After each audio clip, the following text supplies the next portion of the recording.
دویم عمل چې دویم عمل هغه دا دی چې د جمعې په ورځ باندې سوره کهف لوستل دي. سوره کهف ټول سوره کهف یا د سوره کهف اولنی لس آیاتونه. نبی علیه الصلاة والسلام فرمایي چې چا سوره کهف هر جمعه ولوسته الله پاک به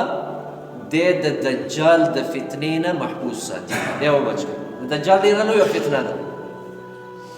ډېر لوی ازمایښت دی د دجال،